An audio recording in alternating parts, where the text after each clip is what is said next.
Hello students, मैं Ashish Verma, assistant professor law,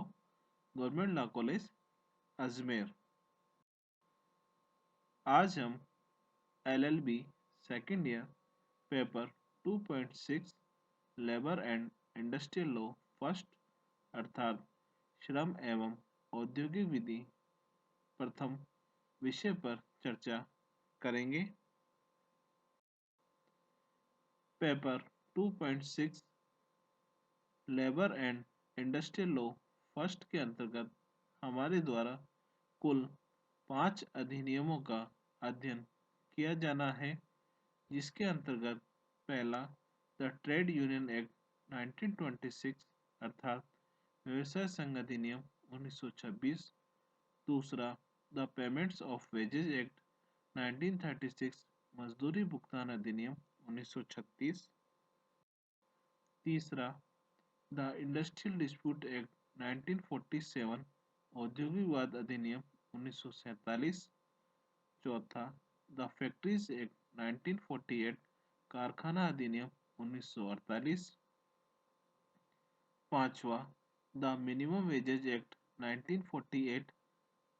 अर्थात न्यूनतम मजदूरी अधिनियम 1948। द इंडस्ट्रियल डिस्प्यूट एक्ट 1947 अर्थात औद्योगिक वाद अधिनियम 1947 के अंतर्गत कुल 7 अध्याय और कुल 40 धाराएं हैं।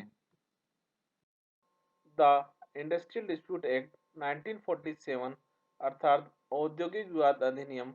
1947 के अध्याय 1, जिसका शीर्षक है प्रारंभिक और जिसके अंतर्गत धारा 1 और धारा 2 के अंतर्गत इससे संबंधित प्रावधानों का अध्ययन हमारे द्वारा किया जाना है। धारा 1 के अंतर्गत हमारे द्वारा इस अधिनियम के संक्षिप्त नाम, विस्तार और प्रारंभ से संबंधित प्रावधानों के बारे में बताया गया है, जबकि धारा 2 में इस अधिनियम से संबंधित विभिन्न परिभाषाओं के बारे में बताया गया है। अध्याय 2 के अंतर्गत धारा 3 से लेकर 9 तक में अधिनियम के अधीन प्राधिकारी संबंधी प्रावधानों के बारे में बताया गया है। धारा अध्याय 2A के अंतर्गत तब्दीली की सूचना से संबंधित प्रावधानों के बारे में धारा 9A से लेकर 9B में बताया गया है तथा अध्याय 2B में धारा 9C के अंतर्गत कतिपय व्यक्तिगत विवादों को शिकायत का निपटारा प्राधिकारी को संदर्भित किया जाना संबंधी प्रावधानों के बारे में बताया गया है। अध्याय 3 के अंतर्गत धारा 10 और 10A में विवादों का बोर्डों, न्यायालयों या अधिकरणों को निर्देश संबंधी प्रावधान बताए गए हैं। अध्याय 4 के अंतर्गत धारा 11 से लेकर 21 तक में प्राधिकारियों की प्रक्रिया, शक्तियां और कर्तव्य संबंधी प्रावधान बताए गए हैं। अध्याय 5 के अंतर्गत हड़ताल और तालाबंदी संबंधी प्रावधान धारा 22 से लेकर 25 तक में बताए गए हैं। अध्याय 5A में धारा 25A से लेकर 25J तक में कामबंदी और छुट्टी से संबंधित प्रावधान बताए गए हैं। अध्याय 5B के अंतर्गत धारा 25K से लेकर 25S तक में कतिपय स्थापनों में कामबंदी, छटनी और उनके बंद किए जाने के संबंध में विशेष उपबंध संबंधी प्रावधान बताए गए हैं। अध्याय 5C के अंतर्गत अनुचित श्रम संबंधी प्रावधान धारा 25T से लेकर 25U तक में बताए गए हैं। अध्याय 6 में शास्तियों से संबंधित प्रावधान धारा 26 से लेकर धारा 31 में बताए गए हैं। अध्याय 7 में धारा 32 से लेकर धारा 40 तक मिसलेनियस अर्थात प्रकीर्ण संबंधी प्रावधान बताए गए हैं। अब है सबसे पहले औद्योगिक विवाद अधिनियम 1947 का अध्याय 1, जिसका शीर्षक है प्रारंभिक और जिसके अंतर्गत हमारे द्वारा धारा 1 व 2 पर विस्तृत चर्चा की जानी है। धारा 1 में अधिनियम के संक्षिप्त नाम, विस्तार और प्रारंभ से संबंधित प्रावधान बताए गए हैं, जबकि धारा 2 के अंतर्गत अधिनियम के अंतर्गत विभिन्न परिभाषाओं से संबंधित प्रावधान बताए गए हैं। धारा 1, जिसका शीर्षक है संक्षिप्त नाम, विस्तार और प्रारंभ, short title, extend and commencement,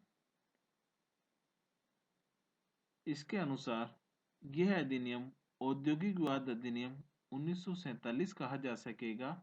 और इसका विस्तार संपूर्ण भारत पर है और यह 1947 के अप्रैल के प्रथम दिन को प्रवृत्त होगा। अर्थात औद्योगिक विवाद अधिनियम 1947 संपूर्ण भारत में लागू होता है और यह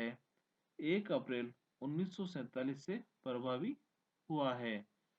औद्योगिक विवाद अधिनियम सामाजिक विधान का एक प्रगतिशील कदम है और जैसा कि इसकी प्रस्तावना में कहा गया है कि इस अधिनियम का उद्देश्य औद्योगिक विवाद के शोध और निपटारे के लिए उपबंध करना है। श्रम विषयक सभी विधानों का उद्देश्य उचित मजदूरी सुनिश्चित करना और विवादों को रोकना है, जिससे कि उत्पादन पर किसी प्रकार का कुप्रभाव न पड़े। अब है सेक्शन 2, जिसके अंतर्गत इस अधिनियम से संबंधित विभिन्न परिभाषाओं के बारे में बताया गया है। इस अधिनियम में जब तक कि विषय या संदर्भ में कोई वाद विरुद्ध न हो, सबसे पहले है सेक्शन 2A, जिसके अंतर्गत समुचित सरकार अर्थात एप्रोप्रिएट गवर्नमेंट से संबंधित परिभाषा बताई गई है। केंद्रीय तथा राज्य सरकारों में इस अधिनियम से संबंधित विषयों के संबंध में विभिन्न शक्तियां और कर्तव्य निहित किए गए हैं। कुछ औद्योगिक वादों के संबंध में केंद्रीय सरकार और कुछ के संबंध में राज्य सरकार को समुचित सरकार माना जाता है। निम्न से संबंधित किसी औद्योगिक विवाद के संबंध में केंद्रीय सरकार समुचित सरकार है। इसके अंतर्गत केंद्रीय सरकार द्वारा या उसके प्राधिकार के अधीन या किसी रेल कंपनी द्वारा चलाए जाने वाले किसी उद्योग से संपर्क अथवा किसी ऐसे नियंत्रित उद्योग से संपर्क जो केंद्रीय सरकार द्वारा इस निमित्त विनिर्दिष्ट किया जाए, या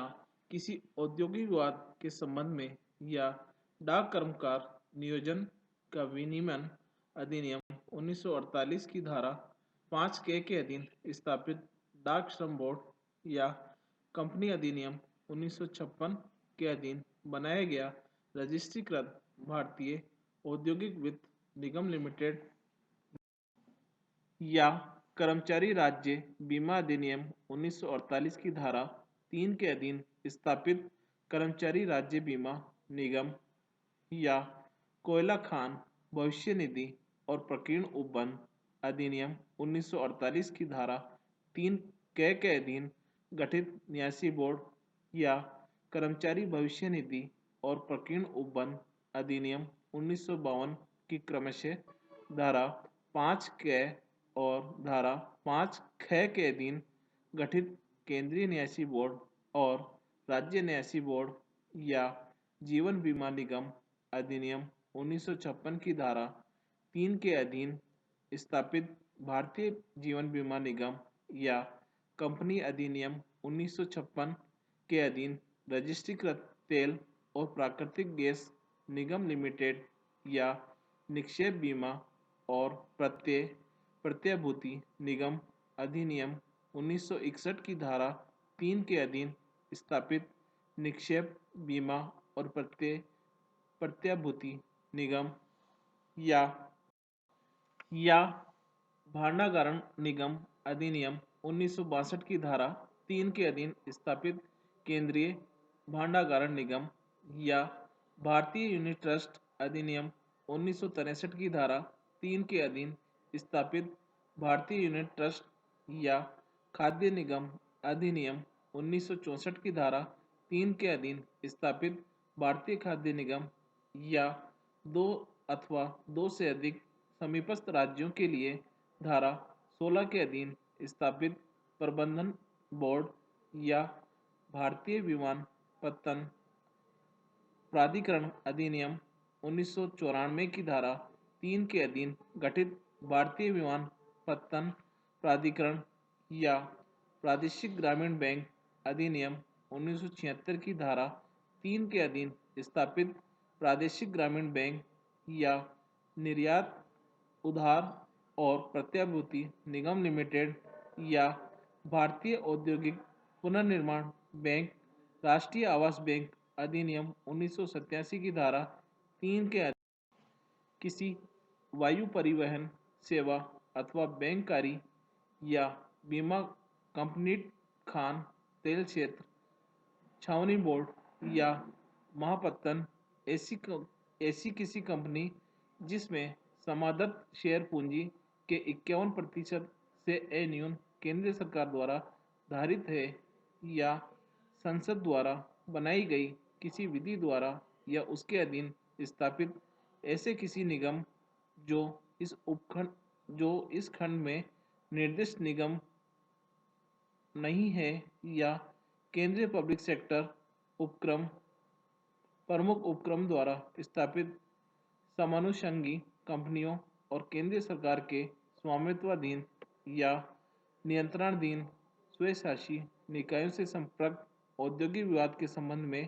केंद्रीय सरकार समुचित सरकार होगी। दूसरा, किसी अन्य औद्योगिक विवाद के संबंध में जिसके अंतर्गत राज्य पब्लिक सेक्टर उपक्रम प्रमुख उपक्रम द्वारा स्थापित समानुषंगी कंपनियों और राज्य सरकार के स्वामित्वाधीन या